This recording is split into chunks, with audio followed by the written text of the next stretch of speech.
Hay un momento en la vida de casi todo adulto en el que se sienta frente a sus cuentas bancarias, mira los números y siente que algo no cuadra. No es que haya tomado decisiones terribles ni que sea una mala persona. Es simplemente que nadie le enseñó cómo funciona realmente el dinero. Nadie le explicó las reglas del juego.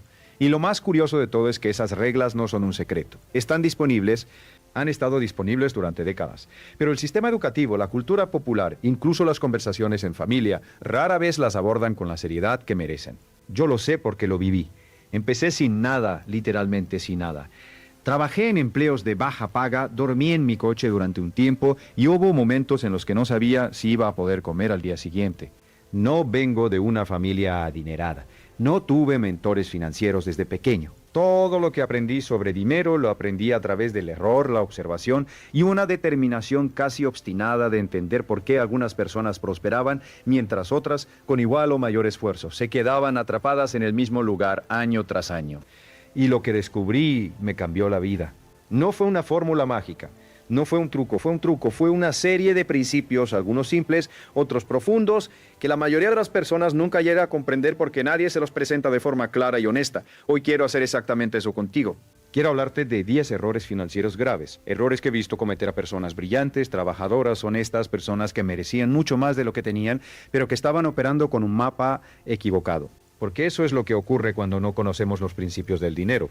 Navegamos con un mapa incorrecto. Y no importa cuánto esfuerzo pongas en el camino si el mapa te lleva en la dirección equivocada. Así que quédate conmigo. Esto no será una conferencia sobre cómo hacerte rico o rápido. Eso no existe. Y cualquiera que te diga lo contrario te está mintiendo.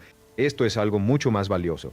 Una conversación honesta sobre los errores que destruyen la riqueza antes de que pueda construirse y sobre cómo evitarlos con decisiones concretas, hábitos reales y una mentalidad que cambia la forma en que ves el dinero para siempre.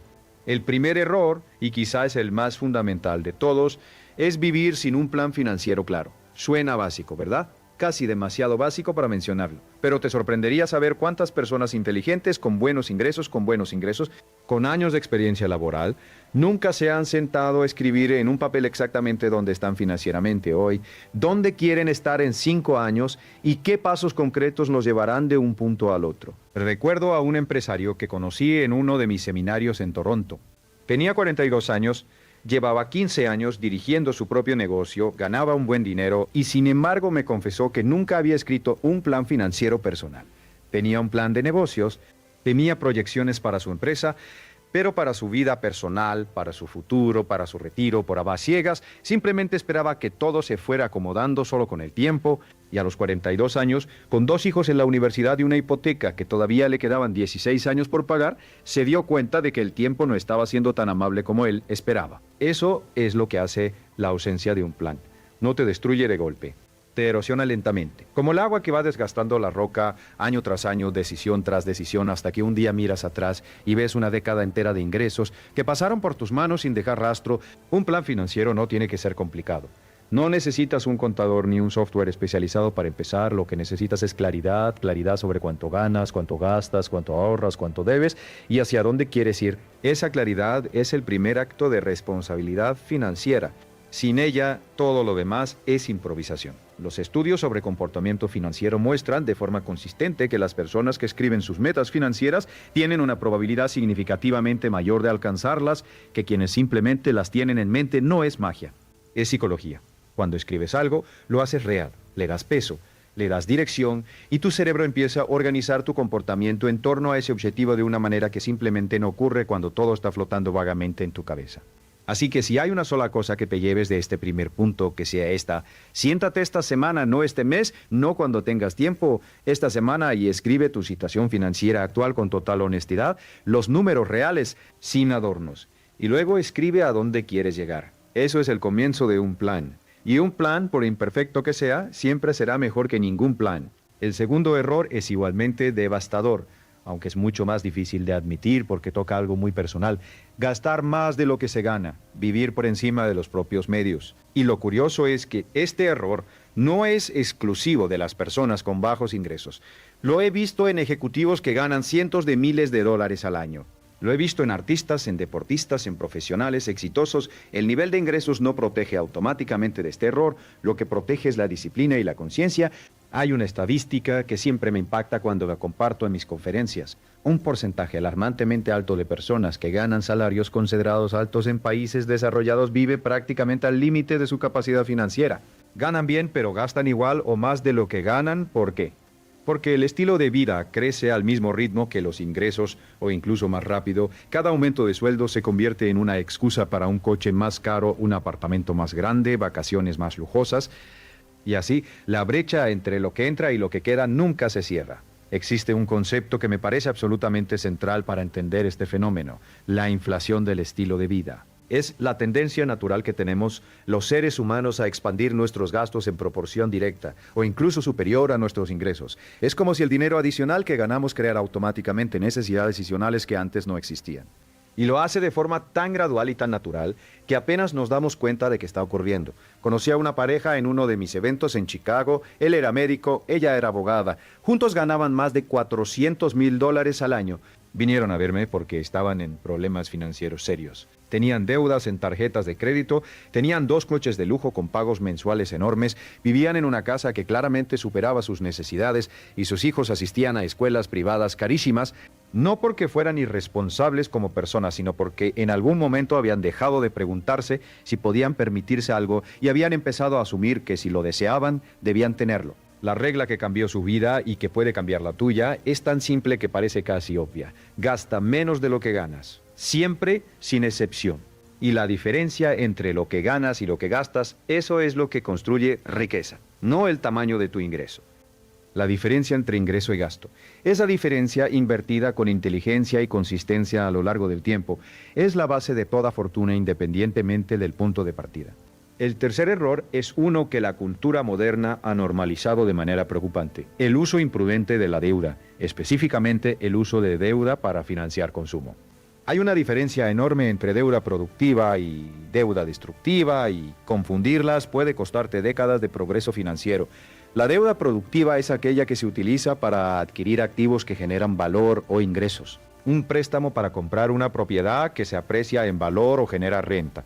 Un crédito para financiar la expansión de un negocio rentable. Eso es deuda que trabaja para ti. La deuda destructiva es la que se usa para financiar gastos que no generan ningún retorno: vacaciones en la tarjeta de crédito, ropa, restaurantes, electrónica pagada a plazos con intereses. Eso es deuda que te roba el futuro para pagarte una satisfacción inmediata en el presente. Las tarjetas de crédito son uno de los instrumentos financieros más mal utilizados del mundo moderno. No porque sean intrínsecamente malas, sino porque el sistema está diseñado para explotar una debilidad humana muy específica: nuestra dificultad para sentir el dolor del gasto cuando el pago está difícil. Cuando pagas en efectivo hay una fricción psicológica real. Ves el dinero salir de tu mano. Cuando pasas una tarjeta, esa fricción desaparece. Y los intereses del 20, 25, 30% anual que muchas tarjetas cobran son literalmente uno de los negocios más rentables del planeta, a expensas de quienes no entienden cómo funcionan. Tuve un estudiante, un hombre joven de 28 años, que llegó a un taller mío con una deuda acumulada en tarjetas de crédito de casi $40,000. No había comprado nada extraordinario. Había ido acumulando pequeños gastos durante años: cenas, viajes de fin de semana, ropa, gadgets tecnológicos. Cada compra por sí sola parecía razonable.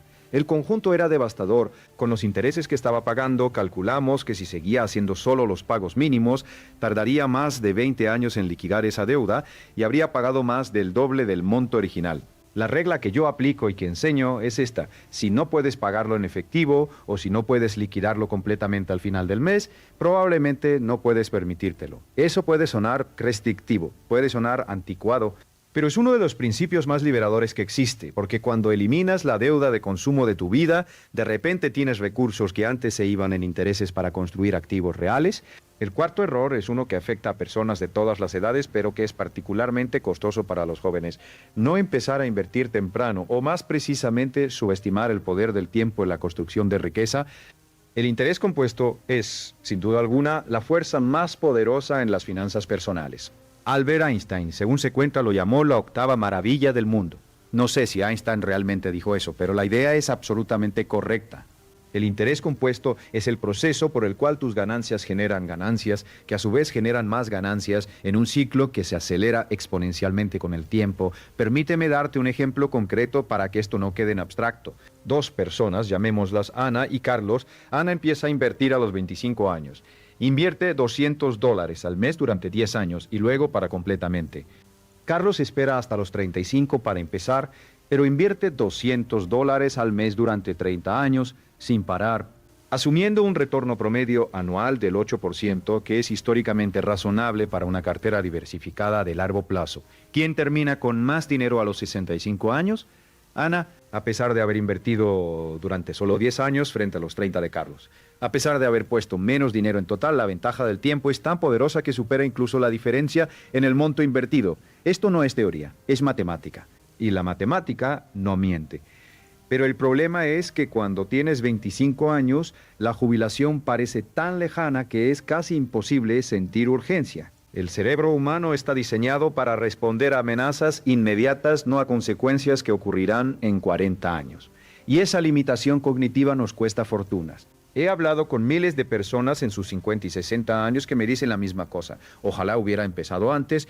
No lo dicen como un cliché. Lo dicen con una mezcla de arrepentimiento genuino y asombro ante lo diferente que podría haber sido su situación con solo haber empezado 10 años antes.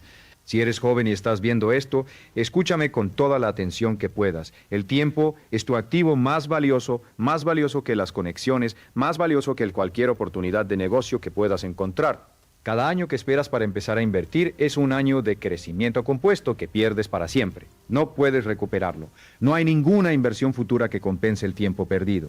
Y si ya no eres joven, si tienes 40, 50, incluso 60 años, el mensaje sigue siendo el mismo.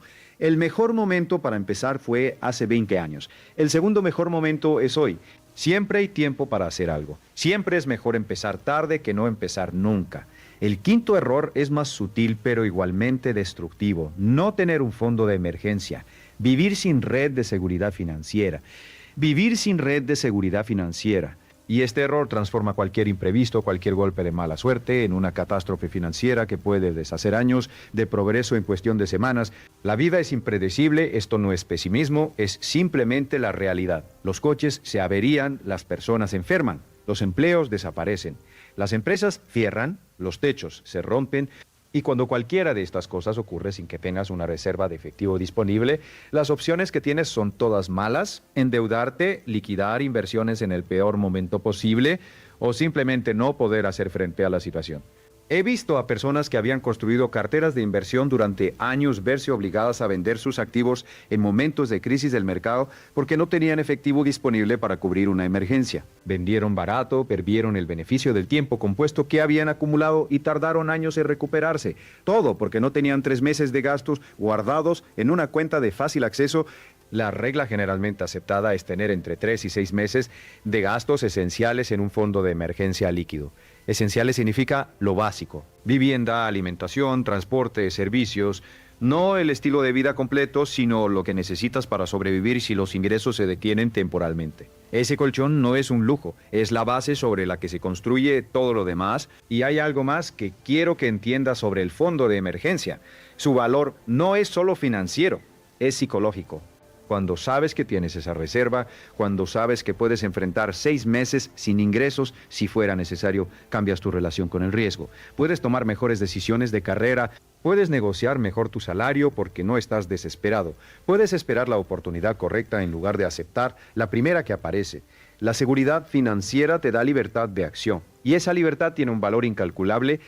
El sexto error es uno que me apasiona particularmente, porque toca la raíz psicológica de muchas decisiones financieras equivocadas. Tener una mentalidad de escasez en lugar de una mentalidad de abundancia. Y quiero ser muy claro sobre lo que esto significa, porque es un concepto que se malinterpreta con frecuencia.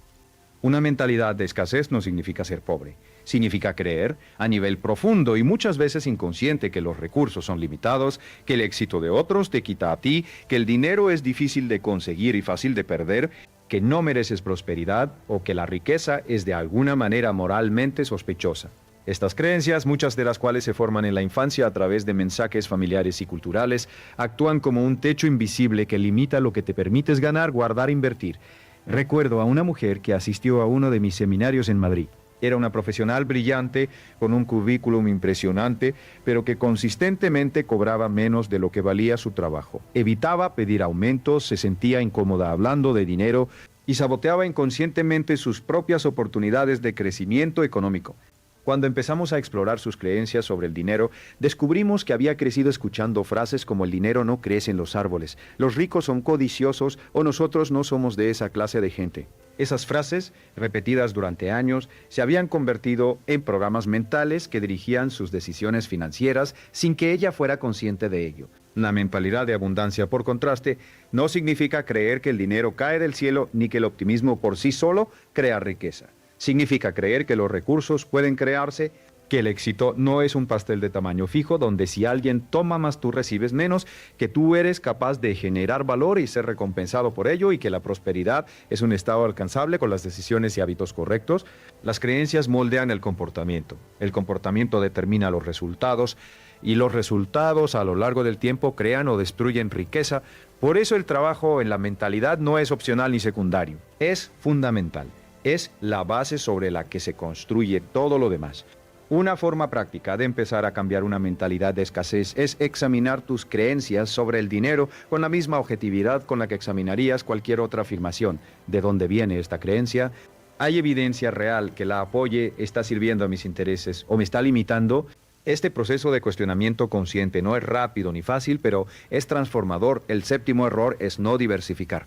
Poner todos los huevos en una sola canasta, como dice el refrán, y luego sorprenderse cuando la canasta cae. Este error se manifiesta de muchas formas. Toda la riqueza en un solo activo, toda la confianza en un solo ingreso, toda la confianza en un solo sector o empresa. Hay una historia que cuento frecuentemente sobre los trabajadores de una gran corporación norteamericana que tenían la mayor parte de sus ahorros de retiro invertidos en acciones de la propia empresa donde trabajaban. Cuando esa empresa entró en quiebra, no solo perdieron sus empleos, perdieron también sus ahorros de toda la vida. Un doble golpe devastador que podría haberse evitado con una simple diversificación. La diversificación no garantiza ganancias ni elimina el riesgo completamente, pero lo distribuye, y distribuir el riesgo es uno de los principios más importantes de la gestión financiera inteligente. Si tienes 10 inversiones y una falla, tienes 9 que siguen funcionando. Si tienes una sola inversión y falla, lo pierdes todo. Esto aplica también a los ingresos. Depender de una única fuente de ingresos, especialmente si esa fuente es un empleo, es una vulnerabilidad financiera significativa. Los ricos, en su gran mayoría, tienen múltiples fuentes de ingresos. No porque sean codiciosos o porque quieran trabajar más, sino porque entienden que la diversificación de ingresos es una forma de seguridad y de aceleración del crecimiento financiero. Ahora bien, quiero matizar algo importante aquí. Diversificar no significa dispersar, no significa invertir pequeñas cantidades en 100 cosas diferentes sin entender ninguna de ellas. Significa construir un portafolio equilibrado con activos que respondan de manera diferente a las condiciones del mercado, de modo que cuando unos bajan, otros suben o se mantienen estables. La diversificación inteligente requiere conocimiento y estrategia, no solo variedad por variedad. El octavo error, y este es uno que me duele especialmente porque lo he visto destruir fortunas que tardaron décadas en construirse, es tomar decisiones financieras basadas en emociones en lugar de en principios y análisis. El miedo y la codicia son los dos grandes enemigos del inversor. El miedo te hace vender cuando los mercados caen exactamente en el momento equivocado. La codicia te hace comprar cuando los mercados están en su punto más alto, también en el momento equivocado. Y así el inversor emocional promedio termina haciendo exactamente lo contrario de lo que debería comprar caro y vender barato. Hay estudios de comportamiento financiero que demuestran que el rendimiento promedio del inversor individual es significativamente inferior al rendimiento del mercado en general, no porque los mercados sean imposibles de entender, sino porque las emociones llevan a las personas a entrar y salir en los momentos más desfavorables. Cuando las noticias son aterradoras y los mercados caen, la gente vende. Cuando todo parece brillante y los mercados están en máximos históricos, la gente compra. Es exactamente al revés de lo que la lógica sugeriría. Recuerdo la crisis financiera de 2008 con mucha claridad. Fue un momento de pánico generalizado. Los mercados cayeron de forma dramática. Y muchas personas que habían invertido durante años liquidaron sus posiciones en el peor momento, convirtiendo pérdidas temporales en pérdidas permanentes. Las personas que mantuvieron la calma, que siguieron sus planes de inversión a largo plazo, que incluso aprovecharon para comprar más a precios bajos, vieron sus portafolios recuperarse y crecer significativamente en los años siguientes. La solución a las decisiones emocionales no es eliminar las emociones, porque eso es imposible. La solución es tener un plan tan claro y tan bien fundamentado que las emociones no puedan desviarte de él. Cuando tienes reglas claras, cuando sabes exactamente qué harás en cada escenario posible, cuando tu estrategia de inversión está escrita y revisada en momentos de calma, es mucho más difícil que el pánico o la euforia te lleven a hacer algo que lamentarás. Uno de los mejores consejos que he recibido y que transmito es este: nunca tomes una decisión financiera importante bajo la influencia de una emoción intensa, ya sea miedo, euforia, enojo o desesperación. Espera. Duerme, consulta con alguien de confianza. Guíe tu plan y luego decide. Las mejores decisiones financieras casi siempre se toman con cabeza fría. El noveno error es uno que tiene una dimensión cultural muy fuerte, especialmente en las sociedades latinas y mediterráneas, aunque no es exclusivo de ellas: no invertir en educación financiera. Asumir que el dinero es un tema que se aprende solo con la experiencia, o peor, que es un tema que no necesita aprenderse porque siempre habrá alguien que lo maneje por ti. La ignorancia financiera es cara, muy cara. Cada decisión que tomas sobre dinero sin el conocimiento adecuado tiene el potencial de costarte mucho más de lo que te costaría haber invertido tiempo y dinero en aprender. Pagar comisiones excesivas en productos financieros que no entiendes. Caer en esquemas de inversión fraudulentos. No aprovechar beneficios fiscales disponibles. Contratar seguros inadecuados. Cada uno de estos errores, que son directamente consecuencia de la ignorancia financiera, puede costarte miles o decenas de miles de dólares a lo largo de tu vida. Y sin embargo, ¿cuántas personas leen libros sobre finanzas personales? ¿Cuántas personas dedican una hora a la semana a aprender sobre inversiones, sobre impuestos, sobre planificación financiera? La respuesta, estadísticamente, es muy pocas. La mayoría de las personas pasan más tiempo investigando las características de su próximo teléfono móvil que aprendiendo cómo hacer que su dinero trabaje para ellas.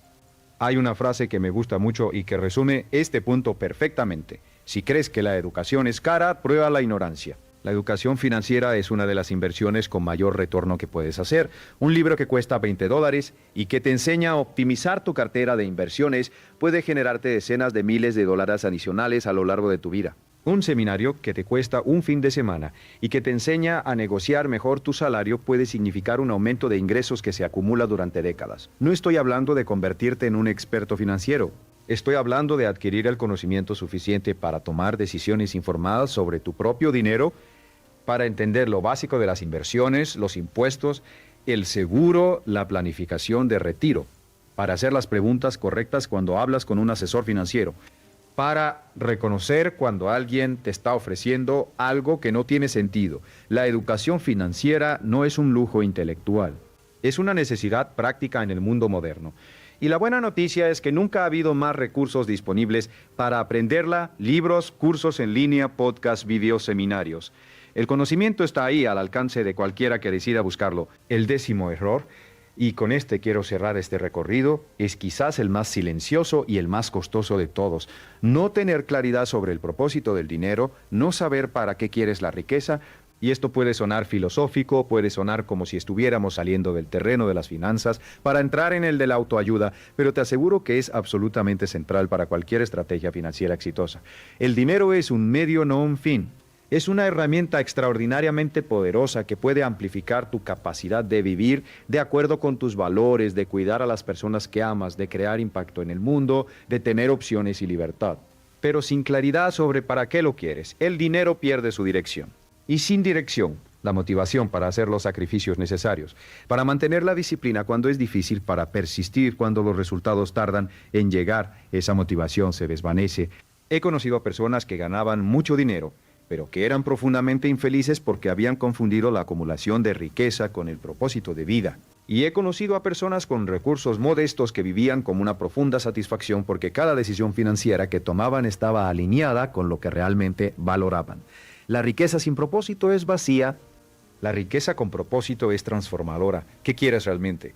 No qué crees que deberías querer. No qué te han dicho que deberías querer. ¿Qué quieres tú en lo más profundo para tu vida? Libertad de tiempo para estar con tu familia, seguridad para nunca tener que preocuparte por pagar las facturas, la capacidad de ayudar a tu comunidad o una causa que te importa, la posibilidad de crear algo, de construir algo que trascienda tu propia vida. Cuando tienes respuestas claras a esas preguntas, el dinero deja de ser un objetivo abstracto y se convierte en un instrumento concreto al servicio de una vida que tiene sentido. Y aquí hay algo que quiero que consideres con mucha atención. La claridad de propósito no solo te da motivación, también te da criterios de decisión. Cuando sabes para qué quieres el dinero, puedes evaluar cada oportunidad, cada gasto, cada inversión, preguntándote si te acerca o te aleja de ese propósito. Eso simplifica enormemente la toma de decisiones financieras. Ya no tienes que evaluar cada opción en abstracto. La evalúas en relación con lo que realmente importa para ti. Ahora bien, quiero detenerme aquí un momento y hacer algo que considero importante en cualquier conversación seria sobre dinero. Hablar de la conexión entre estos 10 errores, porque no son 10 problemas independientes. Son 10 manifestaciones de un mismo patrón subyacente que es la desconexión entre lo que queremos y cómo actuamos cotidianamente. Piénsalo. Vivir sin plan financiero es una desconexión entre el futuro que deseamos y las acciones del presente. Gastar más de lo que ganamos es una desconexión entre nuestra capacidad real y nuestras expectativas de vida. El uso imprudente de la deuda es una desconexión entre la satisfacción inmediata y el bienestar a largo plazo. No empezar a invertir temprano es una desconexión entre lo que sabemos que deberíamos hacer y lo que realmente hacemos. No tener fondo de emergencia es una desconexión entre la realidad de la incertidumbre y nuestra planificación. La mentalidad de escasez es una desconexión entre nuestro potencial real y las creencias que nos limitan. No diversificar es una desconexión entre la prudencia y la comodidad de lo familiar. Las decisiones emocionales son una desconexión entre la razón y el instinto.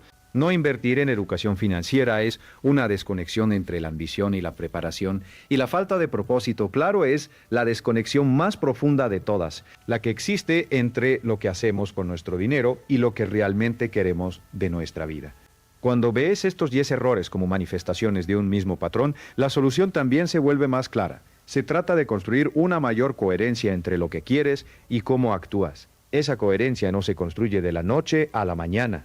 Se construye con pequeñas decisiones consistentes tomadas día tras día, semana tras semana, año tras año. Y aquí quiero hablarte de algo que considero el verdadero secreto detrás de la independencia financiera, algo que va más allá de cualquier estrategia o técnica específica, la disciplina de largo plazo. Vivimos en una cultura que glorifica la inmediatez. Las redes sociales nos muestran resultados sin proceso. La publicidad nos promete transformaciones instantáneas. El entretenimiento nos acostumbra a historias que se resuelven en 90 minutos. Y en ese contexto cultural, la idea de trabajar disciplinadamente durante años o décadas hacia un objetivo financiero parece casi anticuada, casi ingenua. Pero la realidad es que la riqueza genuina, la que da libertad real, la que es sostenible y significativa, casi siempre es el resultado de un proceso largo. Warren Buffett, uno de los inversores más exitosos de la historia, acumuló más del 90% de su riqueza después de los 50 años. No porque tuviera un secreto especial que descubrió tarde en su vida, sino porque el poder del tiempo compuesto necesita tiempo para manifestarse completamente. La paciencia no es solo una virtud. En finanzas es una estrategia. He trabajado con personas que empezaron desde cero, literalmente desde deudas y sin ahorros, y que en 15 o 20 años construyeron una independencia financiera real. No lo hicieron encontrando la inversión perfecta ni ganando la lotería, lo hicieron aplicando principios simples con una consistencia extraordinaria. Ahorraron primero, gastaron después, invirtieron regularmente, evitaron la deuda de consumo, continuaron educándose y nunca perdieron de vista por qué lo estaban haciendo. La consistencia supera al talento en el largo plazo. Esto es algo que he observado una y otra vez en personas exitosas de todos los campos, pero especialmente en las finanzas. No es el genio financiero ocasional el que construye riqueza duradera, es la persona que hace lo correcto de manera consistente, aunque no sea emocionante, aunque no genere titulares, aunque nadie esté mirando. Quiero compartir contigo algo que aprendí hace muchos años y que ha moldeado profundamente mi forma de pensar sobre el éxito financiero. Hay una diferencia fundamental entre las personas que alcanzan la independencia financiera y las que no. Y esa diferencia no está en la inteligencia, ni en las oportunidades, ni en el origen familiar. Aunque todos esos factores pueden influir, la diferencia está en los hábitos diarios, en lo que hacen o no hacen cada día. Los hábitos son el sistema operativo de tu vida financiera. funcionan en segundo plano, casi sin que te des cuenta, dirigiendo decisiones que suman o restan a tu riqueza de manera constante. El hábito de revisar tus gastos mensualmente. El hábito de transferir automáticamente un porcentaje de cada ingreso. El hábito de leer sobre finanzas durante 30 minutos a la semana. El hábito de evaluar cada compra importante con un periodo de espera de 48 horas. El hábito de hablar abierta y honestamente con tu pareja sobre dinero. Estos hábitos individualmente parecen pequeños. Colectivamente, a lo largo del tiempo, son transformadores. Y aquí está la buena noticia sobre los hábitos: se pueden cambiar. No fácilmente, no de la noche a la mañana, pero sí de manera deliberada y sistemática. La neurociencia moderna nos ha enseñado que el cerebro es plástico que puede formar nuevas conexiones y nuevos patrones de comportamiento a cualquier edad. No estás condenado por tus hábitos pasados. Puedes elegir nuevos hábitos. Puedes practicarlos hasta que se vuelvan automáticos. Y cuando se vuelven automáticos, empiezan a trabajar para ti incluso cuando no estás pensando conscientemente en ellos. El proceso de cambio de hábitos que yo recomiendo es simple pero efectivo. Elige un solo hábito financiero que quieras desarrollar. Solo uno. No intentes cambiar todo a la vez, porque eso garantiza el fracaso. Elige el más importante, el que tendría el mayor impacto en tu situación financiera actual. Comprométete a practicarlo durante 30 días sin excepción y luego evalúa. Después de 30 días, ese hábito estará mucho más arraigado y podrás añadir otro. Por ejemplo, si el hábito que eliges es ahorrar el 10% de cada ingreso antes de gastar nada, configura una transferencia automática que ocurra el mismo día que recibes tu pago, automáticamente, sin que tengas que decidirlo cada vez. Porque cada vez que tienes que tomar una decisión activa, hay una posibilidad de que las emociones o las circunstancias del momento te lleven a decidir diferente. La automatización elimina esa posibilidad. Ahora quiero hablarte de algo que pocas personas mencionan en las conversaciones sobre finanzas personales y que sin embargo es absolutamente crítico: el entorno social y su influencia en tus decisiones financieras. Somos criaturas profundamente sociales. Nuestro comportamiento está moldeado de manera significativa por las personas que nos rodean, por sus expectativas, sus normas, sus hábitos. Si tus amigos más cercanos tienen hábitos de gasto irresponsables, si en tu círculo social se valora el consumo visible y se desprecia la austeridad, si las conversaciones sobre dinero en tu entorno giran siempre alrededor de lo que se compra y nunca de lo que se ahorra o invierte, eso tiene un impacto real en tus propias decisiones financieras. No estoy diciendo que debas abandonar a tus amigos o tu familia. Estoy diciendo que debes ser consciente de esta influencia y gestionarla activamente. Busca también personas que tengan una relación sana y positiva con el dinero. Busca mentores formales o informales que hayan logrado lo que tú aspiras a lograr. Únete a comunidades, ya sean presenciales o en línea, donde se compartan conocimientos y experiencias sobre finanzas personales e inversión. El entorno que construyes alrededor de ti mismo es uno de los factores más poderosos en la determinación de tus resultados. Jim Rohn, uno de mis mentores, tenía una frase que siempre me ha resonado profundamente: eres el promedio de las 5 personas con las que más tiempo pasas. Esto es especialmente verdadero en el ámbito financiero. Si las 5 personas con las que más tiempo pasas tienen una mentalidad de escasez, gastan más de lo que ganan y nunca hablan de inversión o ahorro, eso inevitablemente influirá en tu propio comportamiento.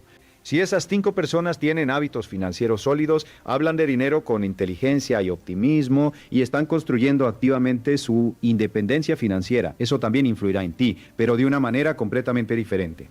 Quiero también hablar de algo que se relaciona directamente con varios de los errores que hemos discutido. La relación entre el valor que creas y el dinero que ganas, porque hay una creencia muy extendida de que el dinero es una cuestión de suerte, de conexiones, de estar en el lugar correcto en el momento correcto. Y aunque esos factores pueden jugar un papel, la verdad más fundamental es que el dinero es una recompensa por el valor que creas para otros. Las personas que más ganan en cualquier campo son las que más valor crean para sus clientes, empleadores, socios o audiencias. El médico especialista que domina una técnica que salva vidas crea un valor enorme y es recompensado en consecuencia. El empresario que crea un producto que resuelve un problema real para millones de personas crea un valor enorme y es recompensado en consecuencia. El empleado que se convierte en indispensable para su empresa, que constantemente supera expectativas y aporta soluciones, crea un valor enorme y eventualmente es recompensado en consecuencia. Esto tiene una implicación práctica muy importante. Si quieres ganar más dinero, la pregunta más poderosa que puedes hacerte no es cómo puedo ganar más, sino cómo puedo crear más valor. ¿Qué habilidades puedo desarrollar que me hagan más valioso en el mercado? ¿Qué problemas puedo resolver mejor? ¿Cómo puedo servir a más personas o servir mejor a las que ya atiendo? Cuando cambias la pregunta, cambias el enfoque, y cuando cambias el enfoque, cambias los resultados. Esta perspectiva también transforma la relación con el trabajo. En lugar de verlo como algo que haces a cambio de un cheque, lo ves como una oportunidad de crear valor, de desarrollar habilidades, de construir una reputación. Y esa perspectiva, a lo largo del tiempo, lleva a oportunidades que simplemente no están disponibles para quien ve el trabajo solo como un medio para llegar al fin de semana. Hay otro aspecto de la mentalidad financiera que quiero explorar contigo, y es la relación con el fracaso y los reveses económicos. Porque inevitablemente en el camino hacia la independencia financiera habrá momentos difíciles, inversiones que no funcionan, negocios que no despegan, periodos de ingresos reducidos, gastos inesperados que desequilibran el plan. Y la forma en que respondes a esos momentos determina en gran medida si eventualmente llegas a tu destino o te quedas en el camino. He tenido fracasos financieros en mi vida, negocios que fallaron, inversiones que perdieron valor, decisiones que en retrospectiva fueron claramente equivocadas, y cada uno de esos fracasos me enseñó algo que no hubiera podido aprender de ninguna otra manera, pero solo porque decidí aprender de ellos en lugar de dejar que me definieran o me paralizaran. La diferencia entre las personas que se recuperan de los reveses financieros y las que no es, en gran medida, una diferencia de perspectiva. Las personas resilientes ven los fracasos como información, como retroalimentación sobre lo que no funciona, como oportunidades de aprendizaje que los hacen más sabios y más capaces. Las personas que no se recuperan tienden a ver los fracasos como evidencia de que no son capaces, que no merecen el éxito o que el sistema está en su contra. Ningún camino hacia la independencia financiera es perfectamente recto. Todos tienen curvas, obstáculos, retrocesos. Lo que importa no es si encuentras esos obstáculos, porque los encontrarás, sino si tienes la mentalidad y las herramientas para superarlos y seguir adelante. Quiero ahora hablar de algo muy concreto y muy práctico que sintetiza mucho de lo que hemos discutido. La regla del pago propio primero es un principio que parece simple, pero que tiene implicaciones profundas en la construcción de riqueza. La mayoría de las personas sigue un patrón financiero que podría describirse así: gana dinero, paga sus obligaciones, cubre sus gastos y si queda algo, ahorra. El problema con este patrón es que casi nunca queda algo. Los gastos y las obligaciones tienden a expandirse para consumir todos los ingresos disponibles, y el ahorro queda perpetuamente pospuesto para un futuro que nunca llega. El pago propio primero invierte este orden: gana dinero, ahorra e invierte primero un porcentaje fijo y luego administra el resto para cubrir tus gastos y obligaciones. Este simple cambio de orden tiene un impacto transformador porque hace del ahorro una obligación en lugar de una opción. Ya no dependes de tener disciplina suficiente para resistir la tentación de gastar antes de ahorrar. El ahorro ocurre automáticamente antes de que el dinero esté disponible para gastar. El porcentaje que recomiendo como punto de partida es el 10%. Si nunca has ahorrado de manera sistemática, empezar con el 10% puede parecer difícil, pero te sorprenderá lo rápido que te adaptas. Los seres humanos somos extraordinariamente adaptables. Si de repente tienes un 10% menos disponible para gastar, encontrarás la manera de ajustar tus gastos. No siempre de manera cómoda, pero sí de manera posible. Y con el tiempo, cuando ese 10% empiece a crecer y a generar retornos, la motivación para mantenerlo e incluso aumentarlo crece también. El objetivo a largo plazo debería ser llegar a ahorrar e invertir entre el 20 y el 30% de tus ingresos. Eso puede parecer lejano si ahora mismo estás en cero. Pero si empiezas con el 10% y lo aumentas gradualmente, un 2 o 3% adicional cada año, llegarás ahí antes de lo que crees. Y cuando llegues, la velocidad a la que se construye tu riqueza se acelera de manera notable. Hay algo más que quiero decirte sobre el ahorro que va más allá de la mecánica del porcentaje. El acto de ahorrar consistentemente cambia tu identidad financiera. Cuando ahorras regularmente, cuando te pagas a ti mismo primero, empiezas a verte como alguien que construye riqueza. Esa identidad, esa imagen de ti mismo como alguien financieramente responsable y próspero, influye en todas tus demás decisiones financieras. Es un círculo virtuoso. El comportamiento correcto refuerza la identidad correcta y la identidad correcta refuerza el comportamiento correcto. Quiero también tocar el tema de la inversión con un poco más de profundidad porque es un área donde los errores pueden ser particularmente costosos y donde la educación hace una diferencia enorme. No voy a darte recomendaciones específicas de inversión porque cada situación personal es diferente y porque el contexto del mercado cambia constantemente, pero sí quiero compartir algunos principios que han resistido la prueba del tiempo. El primero es que la inversión a largo plazo en activos diversificados, especialmente los mercados de capitales, ha sido históricamente una de las formas más efectivas de construir riqueza para el inversor individual. Los mercados de acciones, a pesar de su volatilidad a corto plazo, han generado retornos positivos consistentes a lo largo de periodos de 10, 20, 30 años. No todos los años son buenos, algunos años son terribles, pero el largo plazo tiende a favorecer al inversor paciente y disciplinado. El segundo principio es que los costos importan enormemente. Una diferencia del 1% en las comisiones anuales de un fondo de inversión puede traducirse en decenas de miles de dólares de diferencia en el valor final de tu portafolio a lo largo de 30 años. Los fondos de índice de bajo costo, que simplemente replican el comportamiento del mercado en lugar de intentar superarlo, han demostrado consistentemente superar a la mayoría de los fondos gestionados activamente a largo plazo, precisamente porque sus costos son mucho menores. El tercer principio es que el tiempo en el mercado supera al tiempo del mercado. Intentar predecir cuándo el mercado va a subir o bajar, comprar en los mínimos y vender en los máximos, es una estrategia que ha fracasado para la gran mayoría de los inversores, incluyendo muchos profesionales. La estrategia más efectiva para el inversor individual es invertir regularmente, independientemente de las condiciones del mercado, y mantener esa inversión a largo plazo. Esta estrategia, conocida como promedio de costo en dólares, reduce el impacto de la volatilidad y aprovecha el poder del tiempo compuesto. Ahora quiero hablar de algo que a menudo se pasa por alto en las conversaciones sobre independencia financiera: la importancia de proteger lo que has construido.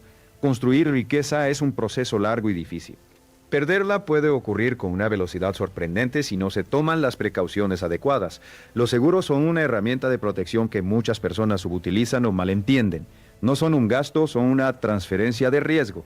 Cuando tienes un seguro de vida adecuado, un seguro de salud, un seguro de discapacidad, estás protegiendo tu capacidad de construir riqueza contra eventos que podrían destruirla. Una enfermedad grave sin seguro de salud puede borrar en meses lo que tardaste años en construir. La muerte prematura sin seguro de vida puede dejar a tu familia en una situación financiera devastadora. Del mismo modo, los testamentos y la planificación patrimonial son herramientas que muchas personas posponen porque pensar en la muerte es incómodo. Pero la ausencia de un testamento puede resultar en que tu patrimonio se distribuya de manera completamente diferente a como tú hubieras querido, con costos legales enormes y conflictos familiares que podrían haberse evitado fácilmente. Proteger lo que construyes no es pesimismo, es prudencia, es el reconocimiento de que la vida es impredecible y de que las personas que dependen de ti merecen estar protegidas contra esa imprevisibilidad. Quiero ahora hacer una reflexión que considero fundamental y que toca la dimensión más profunda de todo lo que hemos hablado hoy. Hay una pregunta que me hago con frecuencia cuando trabajo con personas que están buscando la independencia financiera, y es esta: ¿qué significa realmente ser rico? Porque hay muchas formas de responder esa pregunta, y la respuesta que eliges determina en gran medida el camino que tomas y si ese camino te lleva a la satisfacción o a la decepción. Para algunas personas, ser rico significa tener un número específico en el banco. Para otras, significa no tener que trabajar si no quieren. Para otras, significa poder dar generosamente a las causas que les importan. Para otras, significa tener tiempo libre para hacer lo que aman. Y para otras, significa simplemente no tener que preocuparse por el dinero nunca más. Ninguna de estas respuestas es incorrecta, pero la tuya tiene que ser genuinamente tuya, no la respuesta que crees que deberías dar, no la respuesta que tu cultura o tu familia esperan. La respuesta que refleja lo que tú, en lo más profundo, valoras y deseas. Cuando tengo claridad sobre esa respuesta, cuando sé exactamente qué significa para mí ser rico, tengo una brújula que orienta todas mis decisiones financieras. Y esa brújula es invaluable, porque el camino hacia la independencia financiera está lleno de distracciones, tentaciones y desvíos. Sin una brújula clara, es fácil terminar en un destino que nadie eligió conscientemente. He conocido a personas que alcanzaron todos los objetivos financieros que se habían propuesto y que sin embargo se sentían vacías, insatisfechas, como si hubiera algo fundamental que faltaba. Y cuando explorábamos por qué, invariablemente descubríamos que habían perseguido una versión de la riqueza que no era realmente la suya. Habían perseguido la versión que la sociedad les había vendido, o la versión que sus padres habían esperado de ellos, o la versión que sus amigos admiraban. Pero no la versión que resonaba con sus propios valores más profundos. El dinero puede comprar muchas cosas. Puede comprar seguridad, comodidad, opciones, experiencias, tiempo, pero no puede comprar el sentido. El sentido tienes que construirlo tú y la riqueza financiera solo tiene valor real cuando está al servicio de una vida con sentido. Esto no es un argumento contra la búsqueda de la riqueza. Es exactamente lo contrario. Es un argumento para buscarla con más claridad, más intención y más propósito. Porque cuando sabes para qué la quieres, cuando cada decisión financiera está conectada con algo que realmente importa para ti, la disciplina se vuelve más fácil, la motivación más duradera y la satisfacción del camino, no solo del destino, mucho más real. Quiero cerrar esta conversación con algo que espero que te lleves contigo más allá de cualquier dato, estrategia o principio específico que hayamos discutido hoy. Es una idea simple pero poderosa, una idea que ha guiado mi propio camino y el de muchas personas a las que he tenido el privilegio de acompañar. Tú eres el arquitecto de tu vida financiera, no el mercado, no la economía, no el gobierno. No tus padres ni tu historia, tú. Las decisiones que tomas hoy, los hábitos que construyes hoy, las creencias que eliges mantener o cuestionar hoy, todo eso está dando forma a la realidad financiera que experimentarás en 5, 10, 20 años. Eso puede sonar como una carga, como una responsabilidad enorme, y en cierto sentido lo es, pero también es una liberación extraordinaria, porque si tú eres el arquitecto, entonces tienes el poder de cambiar los planos. Puedes decidir hoy que vas a operar de manera diferente, que vas a evitar los errores que hemos discutido, que vas a construir los hábitos correctos, que vas a buscar el conocimiento que necesitas, que vas a tener claridad sobre tu propósito. No tienes que cambiar todo de una vez, no tienes que ser perfecto, solo tienes que empezar un paso, una decisión, un hábito, y luego otro. Y luego otro. Así es como se construye la independencia financiera. Así es como se construye cualquier cosa que valga la pena. Hay una frase que me acompañó en los momentos más difíciles de mi propia vida, cuando las cosas no funcionaban y el camino hacia adelante no estaba claro. Cada gran viaje comienza con un primer paso, no con el paso perfecto, no con el paso más inteligente o más estratégico, solo con un primer paso en la dirección correcta. ¿Cuál es tu primer paso, no el que deberías dar en algún momento futuro? El que puedes dar esta semana. Puedes sentarte y escribir tu situación financiera actual con total honestidad. Puedes calcular exactamente cuánto ganas, cuánto gastas, cuánto debes y cuánto tienes ahorrado. Puedes identificar el error financiero más urgente que necesitas corregir en tu vida. Puedes empezar a leer un libro sobre finanzas personales. Puedes configurar una transferencia automática de ahorro, aunque sea pequeña. Cualquiera de esas cosas es un primer paso válido. Y un primer paso tomado esta semana vale más que el plan perfecto que nunca se ejecuta, coperpo que nunca se ejecuta. He pasado décadas estudiando por qué algunas personas prosperan y otras no. He entrevistado a millonarios que empezaron sin nada. He trabajado con empresarios que construyeron imperios desde cero. He acompañado a personas que salieron de deudas aplastantes para llegar a la libertad financiera. Y la constante que he observado en todos ellos no es el talento excepcional, ni la suerte extraordinaria, ni las conexiones privilegiadas. Es la decisión de actuar, la decisión de persistir cuando es difícil, la decisión de aprender de los errores y seguir adelante. Esa decisión está disponible para ti, ahora mismo.